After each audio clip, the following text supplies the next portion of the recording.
W Anglii został zapamiętany m.in. z tego, jak wdrapał się na dach stadionu Tottenhamu i z wiatrówki strzelał w gołębie.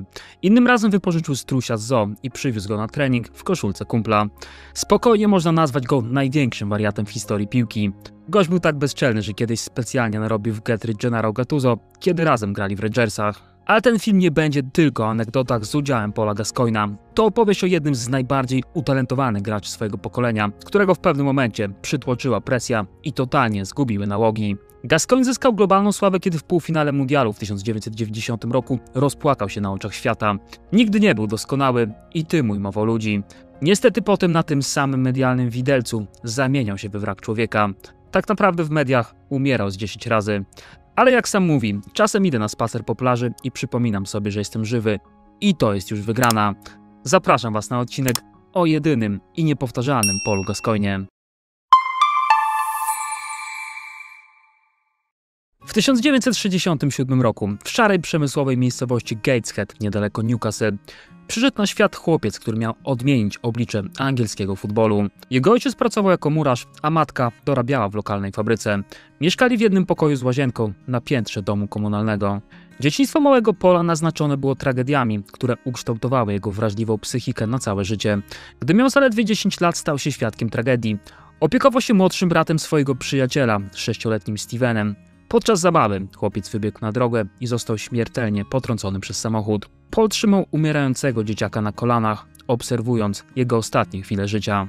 Ta traumatyczna sytuacja wywołała u młodego Gascoigna szereg nerwic i tików. Zaczął wydawać dziwne dźwięki, miał niekontrolowane ruchy szyi, a jego zachowanie stało się totalnie nieprzewidywalne.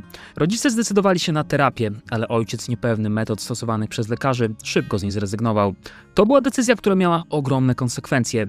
Niedoleczone lęki i paranoje powracały przez całe życie Paula. W tym samym okresie jego ojciec zaczął miewać ataki padaczkowe, co dodatkowo destabilizowało i tak trudną sytuację rodzinną. Mimo problemów osobistych, Paul odnalazł w piłce nożnej swoją prawdziwą pasję. Gdy miał 7 lat, ojciec kupił mu pierwszą skórzaną piłkę.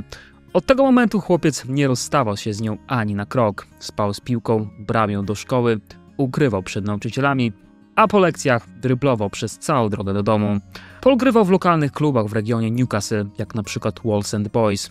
Co wieczór ojciec odprowadzał go na trening, pokonując pieszo kilka kilometrów.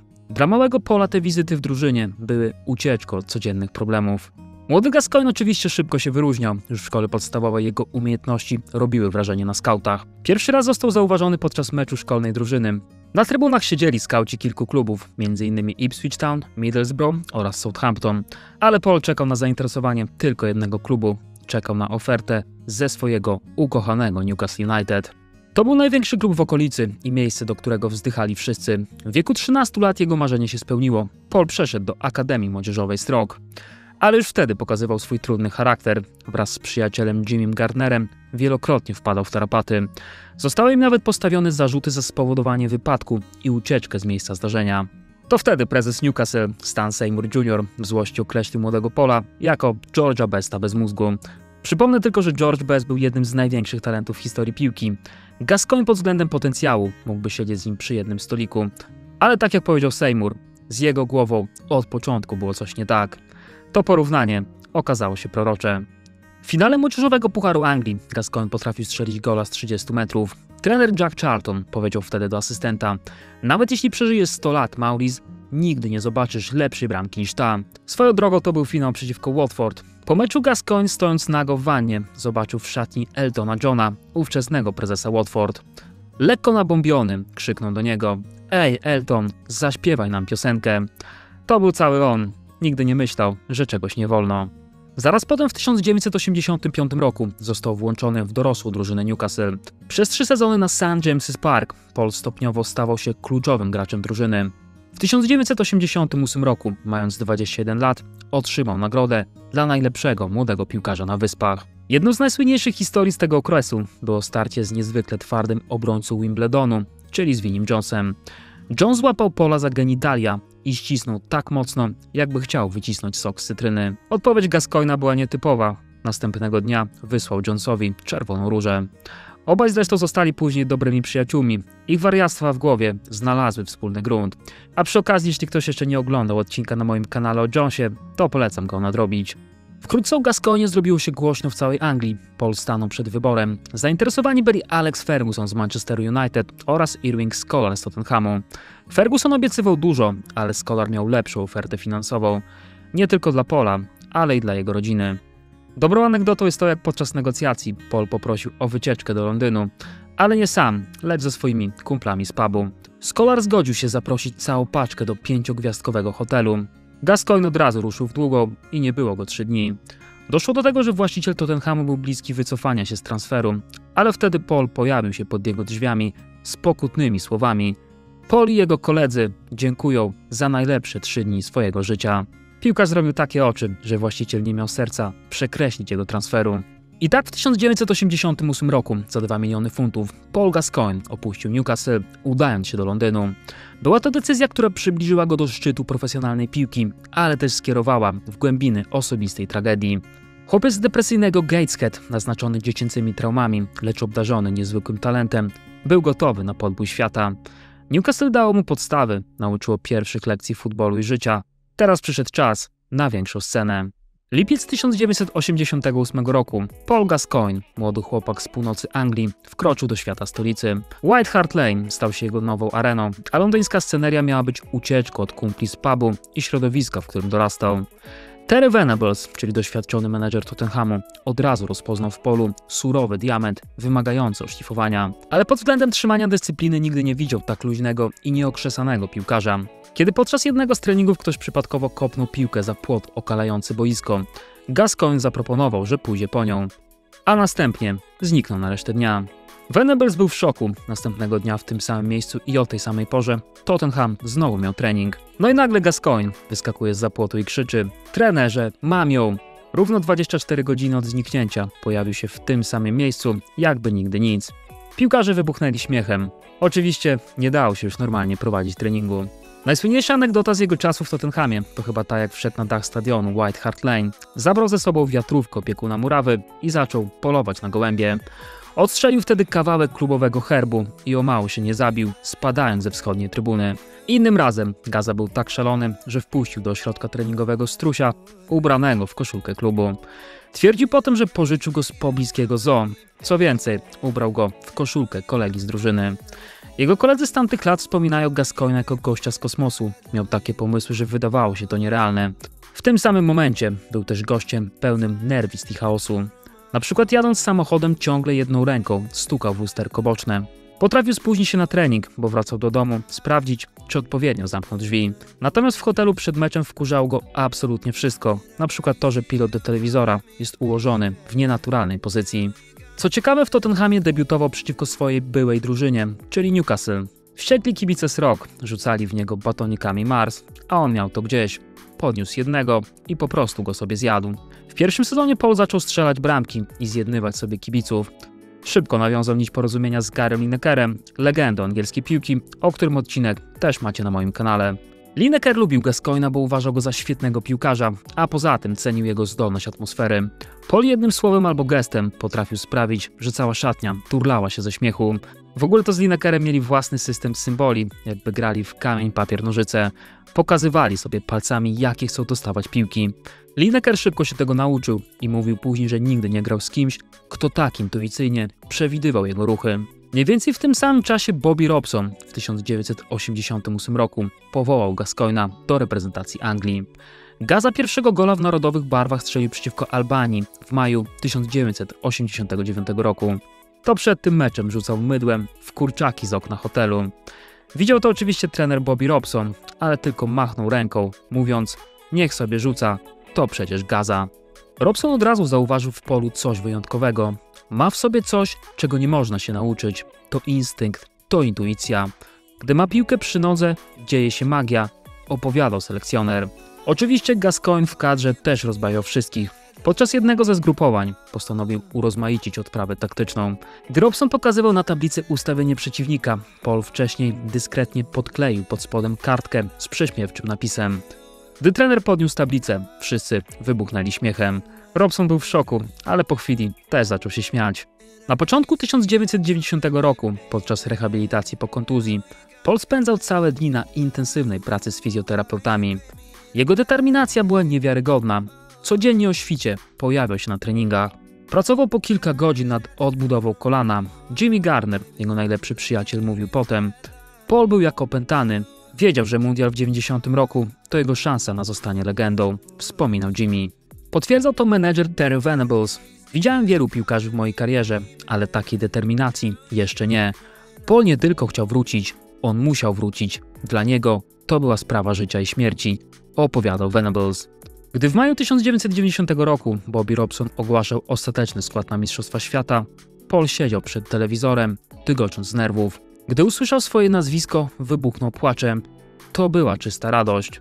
To był najpiękniejszy dzień w moim życiu, wyznał później. Wiedziałem, że jadę na mundial. Mundial. Każdy angielski dzieciak o tym marzy, opowiadał Gascoigne. Samolot do Włoch miał wystartować za kilka tygodni. Paul Gascoigne, chłopak z Gateshead, nie miał pojęcia, że czeka go największa przygoda życia. Przygoda, która uczyni go jednym z najpopularniejszych sportowców na świecie, ale też przygoda, która na zawsze zmieni jego życie. I niestety nie zawsze na lepsze. Ostatnie treningi przed wyjazdem do Włoch Paul spędzał w dziwnym nastroju. Z jednej strony był podekscytowany jak dziecko przed Bożym Narodzeniem, z drugiej czuł presję całej Anglii. Media okrzyknęły go nowym Pele, a angielskim Maradoną. Terry Venables, który dobrze znał naturę Paula, ostrzegał: to dopiero początek, Paul. Mundial to inny świat. Tam każdy gest ma znaczenie, każdy ruch, każda decyzja, opowiadał trener. Anglicy polecieli na mundial w czerwcu 1990 roku. Stacjonowali na Sardynii. W tamtym czasie angielscy kibice mieli łatkę najgorszych na świecie, więc Anglicy specjalnie wszystkie mecze grupowe rozgrywali na wyspie, z dala od kontynentalnej części turnieju. Gascoigne opowiadał, że to było jak letnie kolonie. Codziennie rano myślał o treningu, a potem o wykupach z kolegami. Na przykład jednego dnia Gaza owinął się papierem toaletowym i wskoczył do basenu, udając mumię. Innym razem poprosił pilota o chwilowe pilotowanie samolotu. Oczywiście przypadkowo pociągnął za dźwignię i wprowadził maszyny w pikowanie. A innym razem, kiedy podczas meczu kamera najeżdżała na jego twarz, gdzie zwykle piłkarze pokazują gesty serca i pozdrawiają rodzinę, to on krzyczał przekleństwa. To był cały on. Chłop był totalnym ananasem. Bobby Robson ustanowił żelazną regułę. Żadnych gazet, żadnych wiadomości z domu, żadnego kontaktu z mediami. Tylko futbol, tylko drużyna i tylko marzenia. Gascoigne żył jednak życiem bez zasad. Nawet przed słynnym półfinałem z Niemcami w nocy wykradł się z hotelu, bo zobaczył, że dwójka Amerykanów gra w tenisa i zaproponował im mecz. Wściekły Robson krzyczał do tych ludzi: czy wy wiecie, kto to jest? Jutro ma najważniejszy mecz życia, a wy gracie z nim w cholernego tenisa. Pieklił się Robson. Paul miał w sobie niewiarygodną pewność siebie, graniczącą z ignorancją. Gdy Bobby Robson ostrzegał go przed półfinałem, że zmierzy się z najlepszym pomocnikiem świata, Lotharem Matthäusem, Paul tylko wzruszył ramionami. Przepraszam, trenerze, ale pan się myli. To ja jestem najlepszym pomocnikiem na świecie. Proszę się zrelaksować, zapalić cygaro, a tego gościa zostawić mnie, opowiadał Gascoigne. Nadszedł 4 lipca 1990 roku, Turyn, Stadio dell'Alpi. Półfinał przeciwko Niemcom. Paul potem mówił, że grał w nocy w tenisa, bo nie mógł spać. Anglicy wcześniej tylko raz wygrali Mistrzostwo Świata, ale było to 24 lata temu. Wejście do finału otworzyłoby przed nimi wrota, ale Niemcy w tamtym czasie mieli Rudiego Fellera, Jurgena Klinsmana i wspomnianego Matthäusa. Anglicy błyszczeli m.in. formą Linekera, świetny był Chris Waddle i naturalnie Paul Gascoigne, operujący za plecami Linekera. W półfinale doszło do dogrywki. Na tablicy wyników widniało 1-1. W 99 minucie Paul za daleko wypuścił sobie piłkę. Próbując ją dogonić, z impetem wpadł w Niemca Thomasa Bertolda. Faul był bezdyskusyjny, sędzia sięgnął do kieszeni. Paul obserwował jego rękę jak sparaliżowany. Żółta kartka, druga w turnieju. To oznaczało, że jeśli Anglia wygra, on nie zagra w finale. Moje oczy podążały za jego ręką. Gdy zobaczyłem żółtą kartkę nad moją głową, moja dolna warga zaczęła się trząść, opowiadał Gascoigne. Zaraz potem rozpłakał się jak dziecko. To były najsłynniejsze łzy świata. Rozpadł marzeń na kawałki w zaledwie 1 sekundzie. Gascoigne nie mógł się uspokoić do końca meczu. Gary Lineker sygnalizował ławce rezerwowych: uważajcie na niego, nie pozwólcie mu wyjść ze stadionu. Gdy przyszły rzuty karne, Bobby Robson nie mógł wystawić Paula do piątki, bo ten był zbyt roztrzęsiony. Chris Waddle, który nigdy nie wykonywał 11, został wybrany w trybie awaryjnym. Podszedł do piłki, a potem przestrzelił. Niemcy wygrali 4-3 w karnych. Anglicy odpadli, marzenia upadły. Po meczu Paul płakał w szatni, ale dzień później powrót do Anglii był dla niego szokiem. Paul spodziewał się krytyki, wyzwisk, może nawet pogróżek. Zamiast tego czekały na niego tłumy fanów na lotnisku. Krzyczeli jego imię, żądali autografów. Nikt nie wypominał mi tamtego momentu. Ludzie zapamiętali tylko moje łzy. Opowiadał po latach Gascoigne. Anglia szalała. Paul został pierwszym piłkarzem wybranym na sportową osobowość roku BBC od czasów Bobbiego Moora w 1966 roku. Futbol jeszcze mocniej stał się religią w Anglii. Zainteresowanie ludzi ponownie było gigantyczne. Tak jak mówiłem, wcześniej Anglicy mieli ciemne epizody związane z chuligaństwem na stadionach. Tymczasem emocjonalna gra na mundialu w 1990 roku i autentyczność takich ludzi jak Gascoigne sprawiła, że tłumy na nowo pokochały tę reprezentację. Gascoigne nagrał nawet piosenkę Folk on the Tyne, która dotarła do drugiego miejsca na liście przebojów. Wszędzie, gdzie się pojawił, czekały na niego tłumy. Dwie bulwarówki, czyli The Sun i Daily Mirror, rozpoczęły wojnę o ekskluzywne materiały z jego życia prywatnego. Terry Wogan, irlandzki prezenter telewizyjny, powiedział w swoim programie: bez wątpienia to najsłynniejszy i najbardziej popularny człowiek Wielkiej Brytanii. Łzy Paula Gascoigna zmieniły nie tylko jego życie, ale zmieniły też cały angielski futbol. Nawet kobiety w Anglii zaczęły oglądać piłkę, choć wcześniej był to dla nich sport totalnie odpychający. Osoby, które rzadko oglądały mecze, odnalazły w nich coś pięknego. To były czyste emocje, ludzkie historie i dramaty. Co najważniejsze, sponsorzy zaczęli masowo inwestować w futbol. 2 lata później powstała Premier League, czyli dzisiaj najbogatsza liga świata. Niektórzy eksperci twierdzą, że bez łez Paula Gascoigna nowoczesny komercyjny futbol wyglądałby zupełnie inaczej. To jego naturalność, kruchość ludzkiej natury poruszyła serca milionów. Paul wrócił do Anglii jako bohater narodowy, ale też jako więzień swojej sławy. Paparazzi śledzili każdy jego krok. Nie mógł pójść do sklepu, restauracji czy pubu bez tłumów ludzi i fleszy aparatów. Presja była ogromna. Każde jego słowo było analizowane, każdy gest interpretowany. Paul był jeszcze młody, nieprzygotowany na taką uwagę. Zaczął szukać ucieczki. Przez resztę życia miewał sny o finale, w którym nigdy nie zagrał. Czasem budzę się i myślę, że może jednak tam byłem, że może strzeliliśmy Niemcom gola i wygraliśmy mundial, wyznawał po latach. Zaraz potem Gascoigne wrócił do klubu. Sezon 90-91 przeszedł do historii. Tottenham dotarł do finału FA Cup, a Paul był kluczową postacią tej drogi. W półfinale przeciwko Arsenalowi pokazał swój talent. Gdy w 5. minucie derbowego starcia ustawił się do rzutu wolnego, nawet jego koledzy kręcili głowami. David Seaman, uznawany za jednego z najlepszych bramkarzy na Wyspach, ustawił mur i przygotował się na paradę. Paul tymczasem rozpędził się i uderzył z taką mocą i precyzją, że piłka wpadła do bramki jak pocisk. Było to uderzenie, które do dziś rozgrzewa angielskich kibiców. Po meczu podczas wywiadu był tak podekscytowany, że ledwo łapał oddech. To była niesamowita bramka. Nawet nie wiem, jak to zrobiłem, opowiadał Gascoigne. 19 maja 1991 roku Tottenham zagrał w finale z Nottingham Forest. Paul nie mógł spać przez całą noc. Był tak podekscytowany, że lekarz klubowy musiał dać mu zastrzyk uspokajający. Niestety zastrzyk nie bardzo podziałał. Tuż przed meczem Paul chodził jak nakręcony samochodzik, żartując nawet z członkami rodziny królewskiej. Potem, gdy rozpoczęła się gra, jego energia była nie do opanowania. Po zaledwie kilku minutach mógł zostać wyrzucony za dziki atak na Gary'ego Parkera z Forest. Gorzej było w 15 minucie. Paul w szaleńczym ataku wjechał kolejnym ślizgiem. To nie był zwykły faul, to była czysta destrukcja. Kolano Paula skręciło się w nienaturalny sposób, zerwały się więzadła. Zaraz potem zawodnik, który miał być bohaterem dnia, został zniesiony z boiska na noszach. Tottenham wygrał 2-1 po dogrywce, ale Paul nie mógł świętować. Jego kolano było zniszczone, a kariera stanęła pod znakiem zapytania. Dalej miał jednak niesamowity status. Sponsorzy walczyli o jego podpis na umowie. Otrzymał na przykład lukratywny kontrakt od Adidasa na $500 000.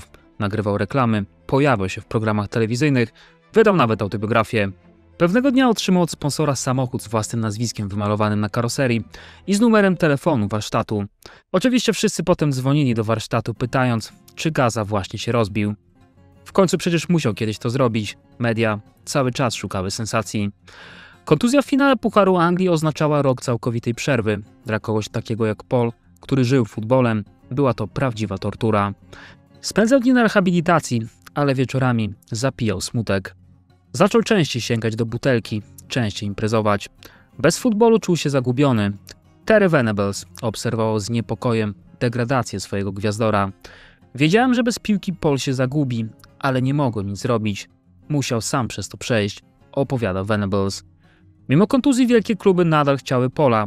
Lazio, czyli klub z Rzymu, złożył ofertę, która zapierała dech w piersiach. Prawie 6 milionów funtów to była rekordowa kwota za angielskiego piłkarza. Dla Gascoigna był to też nowy rozdział, ucieczka od angielskich mediów, więcej spokoju i awans sportowy, bo przecież Włochy stanowiły wtedy centrum piłkarskiego świata. Terry Venables żegnał go słowami, które przeszły do historii.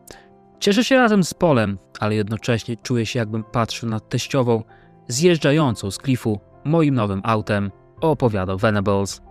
Lipiec 1992 roku, lotnisko Fiumicino w Rzymie. Paul wysiadł z samolotu wciąż o kulach, ale z ogromnym uśmiechem na twarzy. Na lotnisku czekało na niego 10 000 fanów Lazio z brytyjskimi flagami i transparentami po angielsku. Gaza's boys are here, brzmiał jeden z transparentów. Poczuliśmy się, jakby przyjechał do nas Jezus Chrystus, wspominał jeden z kibiców. Gascoigne oczywiście momentalnie rozkochał fanów i media. Podczas pierwszej konferencji prasowej, pytany o barierę językową, odpowiedział w swój sposób. Język nie powinien być problemem. Przecież angielskiego też nie znam, a jakoś żyję, opowiadał Gascoigne. Pierwszą noc w Rzymie Paul spędził w szafie hotelowej. Chciał wystraszyć właściciela mieszkania, więc schował się w garderobie i wyskoczył, gdy tamten wszedł do pokoju. To było typowe dla niego. Nawet w nowym miejscu, wśród obcych ludzi, musiał być klaunem. Sergio Cragnotti, właściciel Lazio, był początkowo zachwycony transferem, ale pierwsze spotkanie z Polem przeszło do legendy. Paul, chcąc pokazać, że uczył się włoskiego, przywitał prezesa słowami tua filia grandi tette, czyli w łamanym tłumaczeniu twoja córka, duże cycki. Cragnotti pobladł. Relacje między nimi od początku były napięte. 27 września 1992 roku w Stadio Olimpico, Metz Genoa. Paul wracał na boisko po 498 dniach przerwy. 50 000 fanów Lazio śpiewało jego imię. Na trybunach widać było transparenty Welcome back, Genius. Paul zagrał 41 minut. Nie był to perfekcyjny występ. Widać było dużo niecelnych podań i niewykorzystanych driblingów. Ale każde jego dotknięcie piłki wywoływało owacje. Każdy finezyjny ruch sprawiał, że tłum podnosił się z miejsc. Nie chodziło o to, czy gra perfekcyjnie, pisała później rzymska prasa. Chodziło o to, że daje nam radość. Gascoigne miewał znakomite momenty. Jego gol przeciwko Romie w derbach della Capitale, głową w 86 minucie, zapewnił mu miłość fanów na zawsze. Ale najbardziej pamiętny gol to ten przeciwko Pescarze. Paul odebrał piłkę na środku boiska i ruszył w kierunku bramki. Jednym ruchem bioder minął pierwszego obrońcę, potem drugiego i trzeciego. Cała defensywa Pescary rozpływała się przed nim jak masło. A potem oczywiście strzał i bramka. To była czysta magia. Niestety poza boiskiem jego problemy narastały. Włoskie media były bezlitosne. Paparazzi śledzili każdy jego krok, a Paul czasem reagował agresywnie. Pobił na przykład kilku fotografów. Problemem stała się też jego nadwaga. Dino Zoff, legendarny bramkarz i ówczesny trener Lazio, próbował zapanować nad Polem. Był kochanym chłopakiem, naprawdę wszyscy go lubili, ale miał w sobie coś, co przyciągało kłopoty. Na śniadaniu z drużyną jadł lody, a do obiadu zamawiał piwo, opowiadał Zoff. Przed sezonem 93-94 Paul wrócił z wakacji z 13 kg nadwagi. Zoff był oburzony, kazał mu schudnąć, inaczej straci miejsce w składzie. We Włoszech Paul doznawał kolejnych kontuzji. Złamał na przykład kość policzkową w meczu reprezentacyjnym i przez kilka miesięcy musiał grać w masce ochronnej. Wyglądał jak postać z horroru, potem znowu doznał kontuzji, w dodatku wykonując brutalny wślizg na młodym Alessandro Nestie. Kiedy wrócił po urazie, nowy trener Zdenek Zeman wprowadził spartańskie metody treningowe, długie biegi po górach i ekstremalne obciążenia. To z tamtych lat pochodzi historia, jak Zeman zgubił gwizdek na treningu, a potem znaleziono go w ustach gęsi niedaleko ośrodka treningowego. Oczywiście za wszystkim stał Gascoigne, ciągle wszystkich rozśmieszał. Niestety coraz mocniej nie pasował do drużyny Zemana z jej ogromną intensywnością. Paul nie wytrzymał. Po 3 latach we Włoszech, w których zagrał tylko w 43 meczach, postanowił wrócić do Wielkiej Brytanii. Gdy latem 1995 roku Paul pakował walizki w Rzymie, nie wiedział jeszcze, dokąd pojedzie. Pytała o niego Chelsea, ale Paul nie ufał Glenowi Hodlowi. Everton z kolei miał wątpliwości co do jego stanu zdrowia. To wtedy zadzwonił telefon. Walter Smith z Glasgow Rangers. Chcemy cię u ciebie, Paul. Szkocja to idealne miejsce, żeby się odbudował, powiedział Smith. Zbliżał się do 30, kiedy trafił na Ibrox Park. Wszyscy mówili, że jestem skończony, wspominał Paul. Walter Smith był jedyną osobą, która uwierzyła, że mogę jeszcze grać w piłkę, powiedział Gaza. Nadal miał to magiczne coś. W swoim debiucie przeciwko Celticowi pokazał klasę. Po rajdzie przez niemal całą długość boiska strzelił zwycięskiego gola. Gdy piłka wpadła do siatki, 40 000 fanów Rangers eksplodowało radością. W tym momencie poczułem, że jestem z powrotem. Ten gol przywrócił mi wiarę w siebie, wspominał Paul. Grał z radością, którą dawno utracił. Każdy jego dotyk piłki był celebracją futbolu w najczystszej postaci. Na koniec został wybrany najlepszym piłkarzem Ligi Szkockiej. Po raz pierwszy od 1991 roku poczuł się jak prawdziwa gwiazda. No i oczywiście dalej był żartownisiem. Jedna z anegdot mówi, że to wtedy narobił w Getry Gennaro Gattuso, który był wówczas graczem Rangersów. Oczywiście Paul nie byłby sobą bez kontrowersji. Podczas meczu z Hibernian wziął żółtą kartkę sędziego i ukarał nią arbitra. Publiczność oczywiście ryknęła śmiechem, sędzia niestety był mniej rozbawiony. Ale prawdziwy skandal wybuchł w 1998 roku, po kolejnych derbach z Celticiem. Po strzeleniu bramki Paul zaczął maszerować i udawać grę na flecie. To było nawiązanie do pochodów oranżystów, protestanckich bojówkarzy. Dla fanów Celticu był to akt prowokacji nie do wybaczenia. Paul otrzymał wtedy pogróżki śmierci od IRA. Przez kilka miesięcy, uruchamiając samochód, zawsze sprawdzał, czy pod spodem nie ma bomby. To były czasy, kiedy takie organizacje jak IRA naprawdę nie przebierały w środkach. W 1996 roku Mistrzostwa Europy miały odbyć się w Anglii. Po 30 latach futbol ponownie wracał do domu. Oczekiwania były ogromne, presja niewyobrażalna. Paul trenował jak opętany. Wiedział, że to może być jego ostatnia szansa na wielki sukces z reprezentacją. Stracił mundial w 1994 roku, bo miał kontuzję, a Anglicy w ogóle się tam nie zakwalifikowali. Euro 96 było więc dla niego momentem odkupienia. W Hongkongu Paul wraz z kolegami z drużyny uczestniczył w słynnej zabawie w fotel dentysty. Pili alkohol, leżąc w specjalnych fotelach, podczas gdy płyn wlewano im do ust. Zdjęcia trafiły do brytyjskich tabloidów. Skandal był ogromny. Federacja rozważała wykluczenie Paula z kadry. To wtedy Daily Mirror pisał o nim w nagłówkach jako o grubym, pijanym imbecylu. Ale oczywiście selekcjoner Terry Venables znał tego imbecyla i stanął za nim murem. W czerwcu atmosfera w Anglii była niesamowita. W każdym kącie rozbrzmiewała piosenka Football's Coming Home. Gaza, żeby być bardziej widocznym, pofarbował się na blond. Znowu był na ustach wszystkich i znowu tworzył magiczne momenty. W meczu ze Szkocją odebrał piłkę na skraju pola karnego, podniósł głowę i zobaczył Colina Hendry'ego biegnącego w jego kierunku. W ułamku sekundy podjął decyzję, która do dziś wraca jako coś legendarnego. Delikatnie przerzucił piłkę nad głową obrońcy, który z rozpędu nie zdążył się zatrzymać. Piłka opadła, Paul nadbiegł, wolej prawą nogą, piłka jak pocisk wpadła do siatki. Bramkarz Andy Goram tylko patrzył. Paul potem położył się na trawie, a koledzy podbiegli i zaczęli polewać mu twarz wodą z bidonów. To oczywiście było nawiązanie do słynnej zabawy fotel dentysty z Hongkongu. Wembley eksplodowało, 80 000 ludzi krzyczało jego imię. No i oczywiście Daily Mirror, który miesiąc wcześniej nazywał go pijanym imbecylem, następnego dnia pisał w nagłówku: Gaza nie jest już grubym, pijanym imbecylem. W istocie to futbolowy geniusz. Zaraz potem Gascoigne kapitalnie grał z Holandią. Gary Lineker komentował: to najlepszy Paul Gascoigne, jakiego kiedykolwiek widziałem. Anglia awansowała z pierwszego miejsca w grupie. Emocje w kraju były coraz większe. Paul był z powrotem na szczycie świata, ale oczywiście to wszystko prysło w półfinale z Niemcami. Znowu z tymi Niemcami, którzy wygrali półfinał mundialu w 1990 roku. W dogrywce przyszedł moment, który będzie prześladował Paula do końca życia. Gascoigne miał swoją szansę, ale zabrakło mu dosłownie kilku centymetrów. Gdyby było włos bliżej, Anglia byłaby w finale. Gdyby, jedno z najkrótszych słów w języku angielskim, ale jednocześnie najdłuższe w życiu Paula Gascoigne'a. W karnych Gareth Southgate spudłował, a Andreas Möller wykorzystał ostatnią 11 dla Niemców. Paul płakał w szatni, ale tym razem nie z powodu własnego błędu. Płakał ze smutku za całym zespołem, za całym krajem, który znów został ograny przez Niemców w półfinale wielkiego turnieju. Euro 96 był ostatnim wielkim turniejem Paula w karierze reprezentacyjnej. 2 lata później Glenn Hoddle wykluczył go z kadry na mundial we Francji, uznając, że jego styl życia nie pasuje do nowoczesnej reprezentacji. W 1998 roku Gascoigne jechał już w dół. Podpisał umowę z Middlesbrough, czyli z klubem z zaplecza Premier League. Trenerem był dobrze mu znany Bobby Robson. Anglik miał dobre intencje, ale Paul wewnątrz tylko się spalał. Z idola milionów stał się zwykłym kopaczem w drużynie z marginesu. To było poniżej jego ambicji i godności. To w Middlesbrough po raz pierwszy pojawiły się wyraźne oznaki problemu z alkoholem.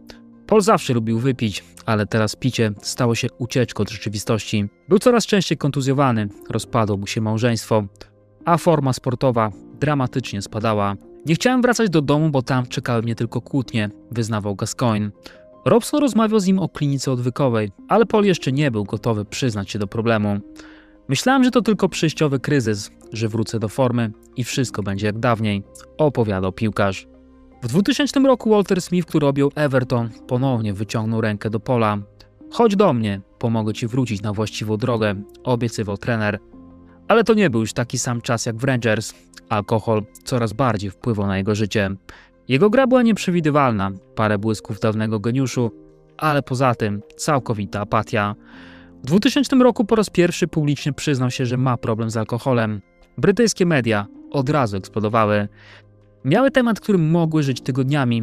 Myślałem, że to koniec świata, wspominał Paul. Wszyscy o mnie pisali, wszyscy mnie oceniali, a ja po prostu próbowałem przeżyć kolejny dzień bez drinka, opowiadał piłkarz. Paul musiał zmierzyć się nie tylko z nałogiem, ale też z traumami z dzieciństwa, które nigdy nie zostały przepracowane. Śmierć małego Stevena na jego rękach, problemy rodzinne, presja sławy. To wszystko wyszło na powierzchnię. Kolejne lata to była seria transferów desperacji. Burnley, Guangzhou Tianma w Chinach, Boston United. Każdy kolejny klub był stopniem niżej, każdy kolejny kontrakt krótszy i mniej znaczący. W pewnym momencie kanał Channel 4 kręcił dokument o jego życiu. Gascoigne w trakcie wywiadu dostał stanu lękowego, nie mógł złapać oddechu. Nagle przestał słyszeć głosy obok, był totalnie blady, czuł się jakby zaraz miał zniknąć. W 2005 roku został trenerem w 6. lidze w Anglii, ale na 39 dni pracy podobno 37 pił. To były słowa prezesa, który go zwolnił. Gascoigne w wieku 38 lat był już sportowym emerytem. Mentalnie oczywiście dalej był nastolatkiem i nie wiedział, co zrobić ze swoim życiem. W pewnym momencie skłócił się nawet z całą rodziną, oskarżając ich o donoszenie prasie. Dopiero lata później dowiedział się, że brukowce podsłuchiwały ich domowy telefon. To był dla niego gigantyczny wstyd. Zaraz potem przeprosił ojca i matkę. W najgorszych momentach Paul próbował targnąć się na własne życie, podcinał sobie żyły i brał masowo różne leki. Pozwólcie mi umrzeć, krzyczał w londyńskim hotelu, gdy ratownicy wyciągali go z wanny. Była to spirala, z której wydawało się, że nie ma wyjścia. Nienawidzę bycia sławnym, mówił. Po prostu chcę być jednym z was. Chcę być normalny, mówił potem Gascoigne. Media co chwilę urządzały na niego polowanie, publikując fotki jak idzie ulicą albo po prostu śpi na ławce. Zawsze wyglądał jak wrak człowieka. Facet, który zarobił w karierze około 20 milionów funtów, borykał się też z problemami finansowymi. Pieniądze przepadały na alkohol, na narkotyki albo na złe inwestycje.